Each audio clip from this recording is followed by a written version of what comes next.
Hi everyone. So I'm back and I wanted to follow up on my last video. If you looked at it, it was what is your mantra? And if you haven't watched that video, the link is in the description box. So go ahead and check that out. But today's video is kind of strongly correlated with the mantra video. And we're going to talk about your gremlin. So what is your gremlin? This is a really personal idea, really personal concept to me because once I figured out that this thing had a name, it made me kind of normalize what I had been going through. So it was like a godsend message because I thought something was wrong with me. But ultimately, your gremlin is really a message that you are consistently telling yourself, or when you try to step out and do something different, your gremlin message may pop up. So in the mantra video, I talked about, what is the message that you're telling yourself that prevents you from moving forward? And that is ultimately what is your gremlin. It's a gremlin message. And what the gremlin is really an inner critic that actually tries to keep you from doing something that you want to get accomplished. It is actually an inner message that keeps you in a very small, safe place. So I have a definition here. It says, your inner critic tells you in one way or another that you are not enough. So it may be, I'm not smart enough. I'm not perfect enough. I'm not pretty enough. Any type of form of I'm not statement. And literally, that is what we call your gremlin message. And so once I figured out that this is a message that all people, if not most people, all people have some type of gremlin message. And once I identified with what the message was that I told myself, even though it didn't feel great at first, because I knew this was this, like, I called it my inner bully that would just kind of like beat me down and say, you can't, you can't, you can't.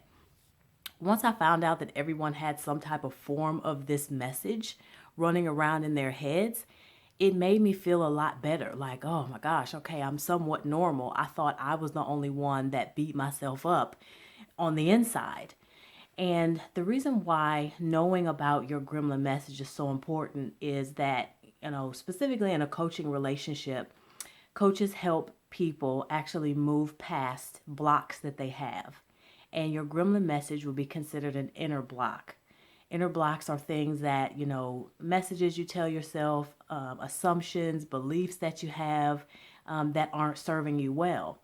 On the other hand, outer blocks are things like time and money. So you can tell why, inner blocks are so important to work on is because that's something that's internal to you. That's something that you have to be conscious and aware of and be willing and want to change that message. And so the gremlin, again, is that message that somehow says you're something not enough. Something is not enough about you.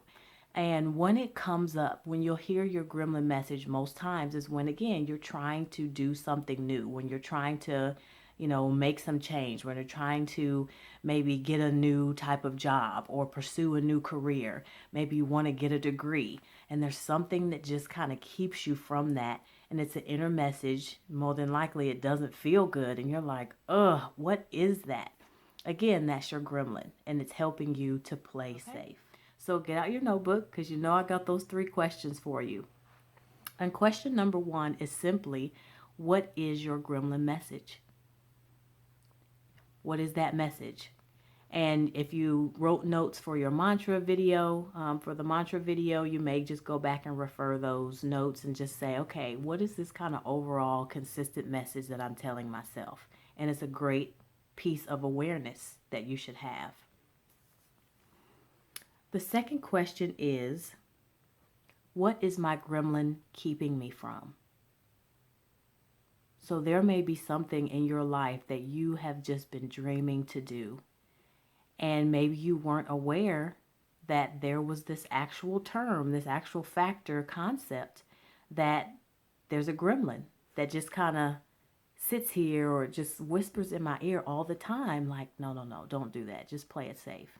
So what has your gremlin been keeping you from?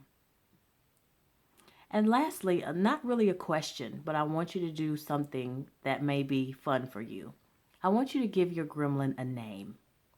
So don't name it anyone that's like close to you that you may know. Just give it a random name, something that just maybe pops up in your mind. Um, and what you'd want to do is the next time that gremlin comes up, call it by name and just tell it to take a hike. So I will tell you guys that my gremlin's name is Felicia. And whenever she pops up, I recognize, okay, that's what you're here for. You're here to keep me small and safe. But bye, Felicia. Not today. I'll see you guys in the next one.